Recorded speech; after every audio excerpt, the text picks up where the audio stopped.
Man, that Royal Rumble was terrible. Not that Reigns won. I mean, you'd have to be pretty naive not to see that coming a mile away. But the way it was staged, there was just no build-up, no surprise, no excitement. It feels like WWE are just out of touch with their viewing audience. Not like back in the day when they were the WWF and they could actually feel and react to the groundswell. It just seems like they were hungrier to achieve success back in the day. Maybe that's because they had some pretty serious competition from a southern-based promotion called World Championship Wrestling. There was one point in time where WCW was actually beating WWF in the television ratings for 84 consecutive weeks. It was right around the apex of these Monday Night Wars that THQ released what possibly could be one of the greatest licensed wrestling games ever released on a home console. WCW vs. NWO Revenge. Remember all those great games we used to play growing up in the 80s and 90s? Most of them are sitting in an attic or garage somewhere doing nothing but gathering dust. My opinion is, we should give them another look.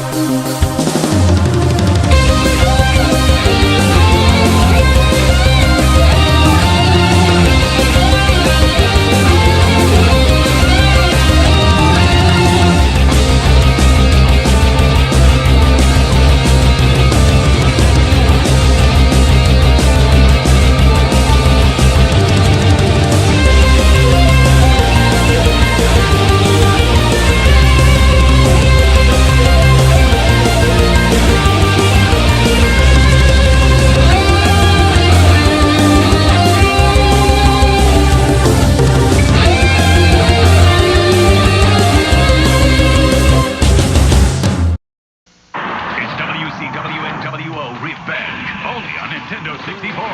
Nintendo Power says WCW NWO action is bigger than ever. Fans will eat this one up.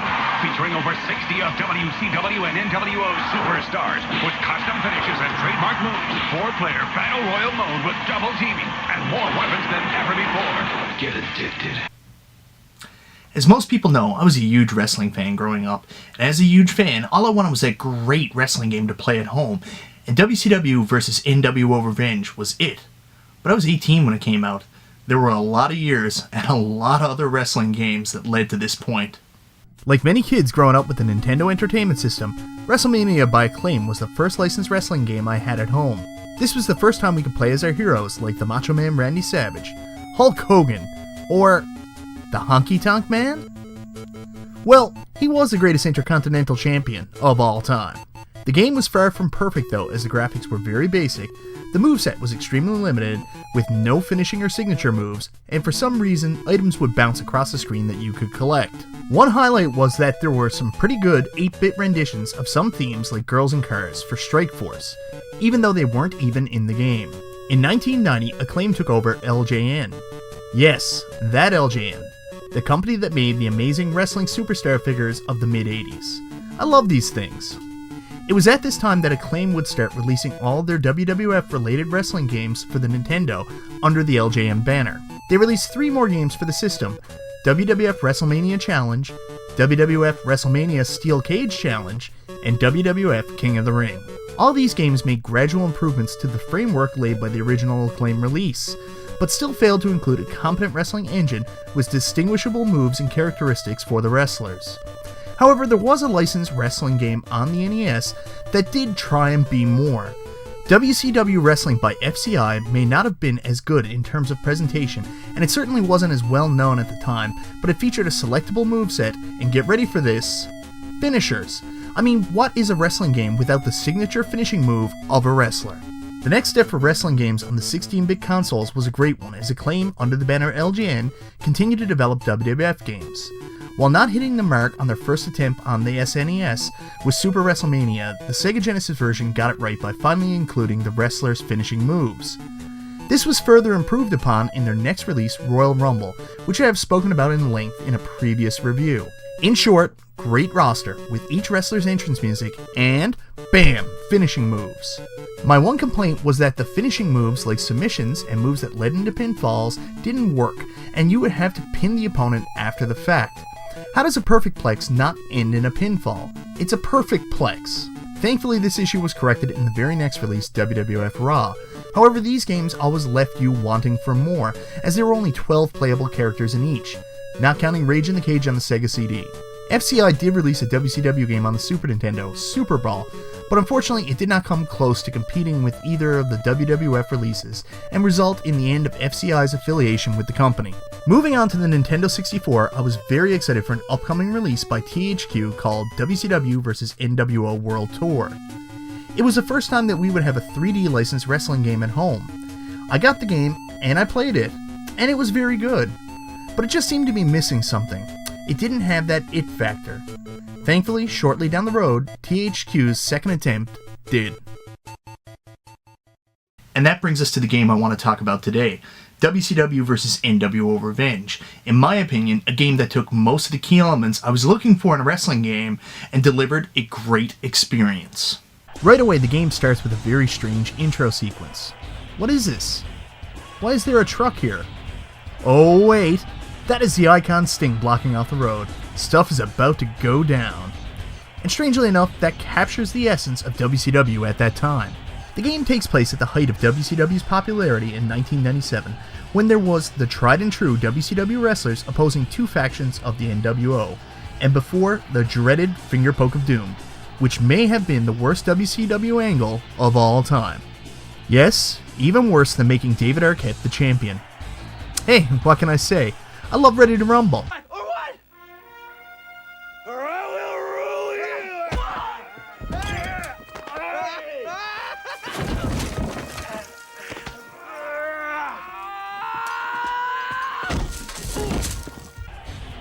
The roster during this era was massive, and thankfully THQ did a very good job of including all of the stars of that era. This was especially cool because most of these guys were former WWF superstars that we had grown up with and played with their toys and in previous games, and we were finally getting to use them in a very competent way. See? There is a pinfall after the perfect place. Stupid LJN. Like I just mentioned, you can play as Hulk Hogan, Macho Man Randy Savage, ooh yeah, Hot Rod Roddy Piper, Mr. Perfect, Bret Hart, the British Bulldog, Razor Ramon, and Diesel, among other WWF greats.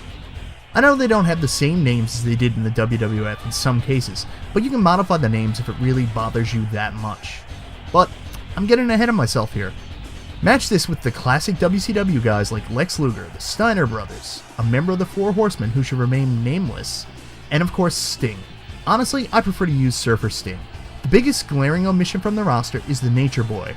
Woo! 16-time, jet flying, limousine riding, kiss stealing, wheelin' dealin', son of a gun, who due to a dispute with Eric Bischoff was fired at the time, which in my opinion isn't fair to Flair. The game even featured up-and-coming talents like the Cruiserweights, and the video game debut of my favorite wrestler of all time, the Lionheart, Chris Jericho! It also featured some of my comedic favorites like the Disco Inferno and La Parka, the chairman of WCW. I could go on and on. This roster is just amazing. Wow, this roster is massive, and certainly at that time, it gave me a huge nostalgia trip back to my youth as a wrestling fan. But a complaint I had with previous wrestling games were that the wrestlers weren't distinguishable by their moves. With a roster this deep, could they really develop that many unique movesets? Probably one of the game's greatest assets is its ability to capture the feel of the wrestlers in 3D for the first time. This is very present in the moves, as yes, each wrestler has a unique moveset, complete with some wrestlers having signature moves and finishing moves unique to them, and in some cases, multiple finishers and multiple ways of delivering the same finisher. Take for example Sting, who if you send your opponent into the turnbuckle and chase them in running, and press the attack button, you will perform the Stinger Splash. You can follow that up with a strong grapple at your opponent's feet to perform the Scorpion Deathlock for the submission victory. Again, stupid LJN. Diamond Dallas Page was known at the time for being able to hit a signature move, the Diamond Cutter, from out of anywhere. How fitting that the game allows you to do almost the exact same thing. To do a standard Diamond Cutter, you have to do a taunt when your meter is blinking to get the special prompt. Then strong grapple your opponent and hit the analog stick to feel the bang! You can also do my favorite version of the Diamond Cutter by throwing your opponent into the corner. Strong grapple, hit the analog stick, And oh baby. But it didn't really stop at just the moves. Each wrestler was also given a unique entrance that paid an extremely high attention to detail and perfectly represented them. Take for example Hulk Hogan's iconic Hollywood Hulk Hogan entrance. Look at that fool playing air guitar on the belt. Just fantastic. The entrance also for one of the very first times featured non-playable managers like Ravishing Rick Rude, who accompanied Mr. Perfect to the ring, and is a very, very nice touch.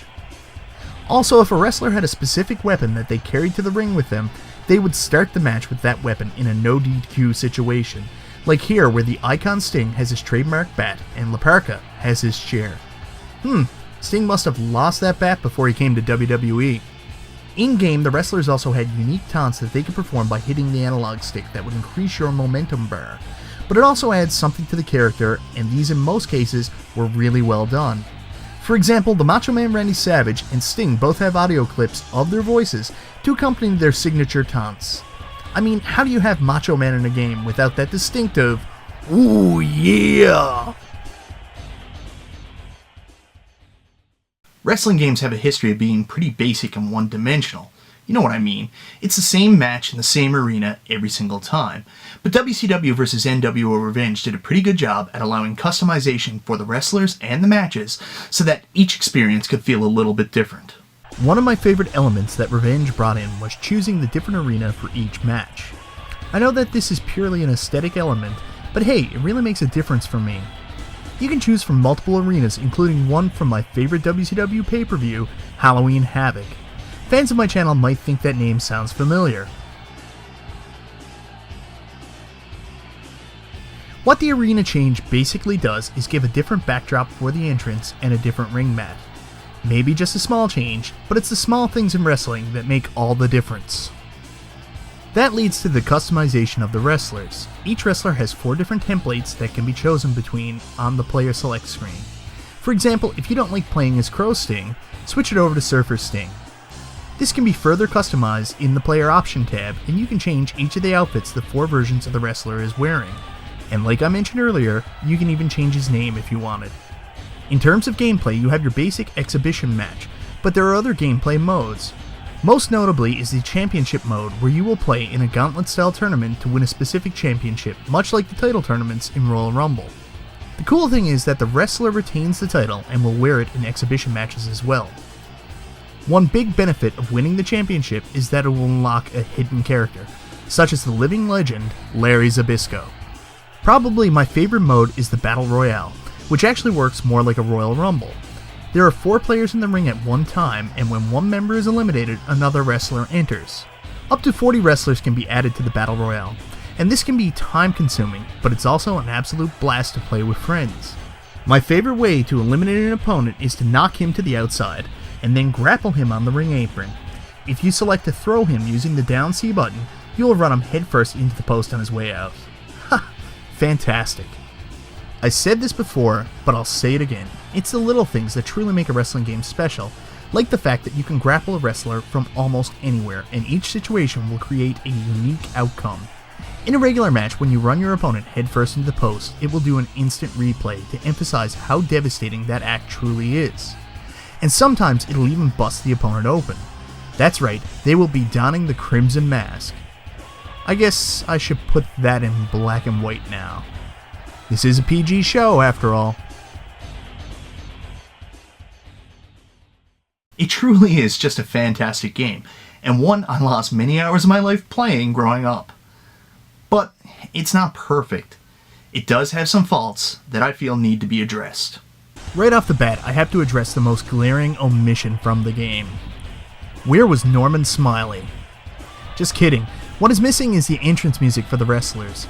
It kills me that this wasn't included, but I know that sometimes it is very difficult to include so many unique songs, as well as acquiring the licenses to that music. But it really would have made all the difference in the world to me in recreating that real-life experience. My next issue is also with the entrances. The wrestlers do not have their signature entrance attire without having to wear that throughout the match. Sting, for example, wears a long black trench coat for his entrance, but he doesn't wrestle in it, unless you switch his ring gear for the full match to have it on, which is just ludicrous. It wouldn't have been that hard to develop entrance templates that featured certain non-ring gear, and again, would have done a lot to improve the experience.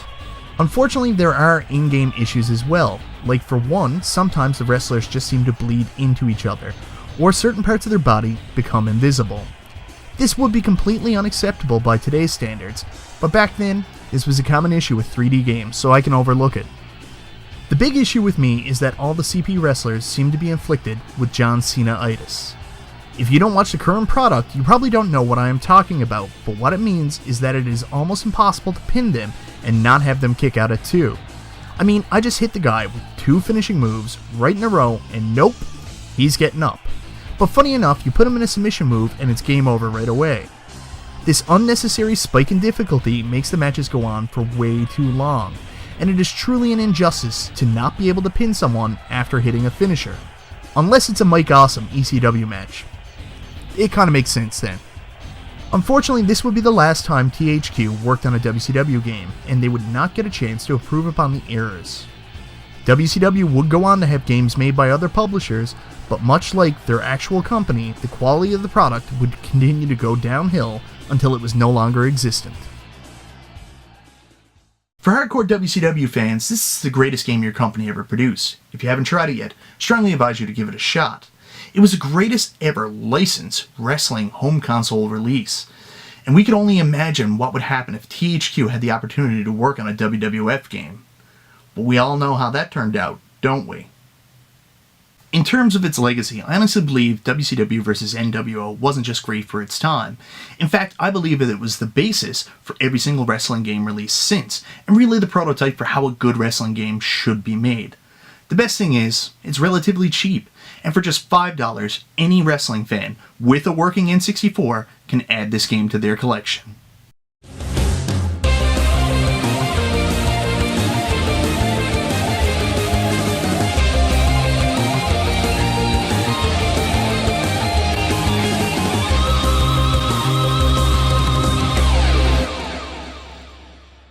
Cup of coffee.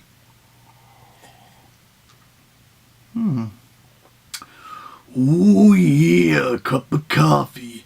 Ricky Steamboat, this is your cup of coffee in the big time. Ooh yeah.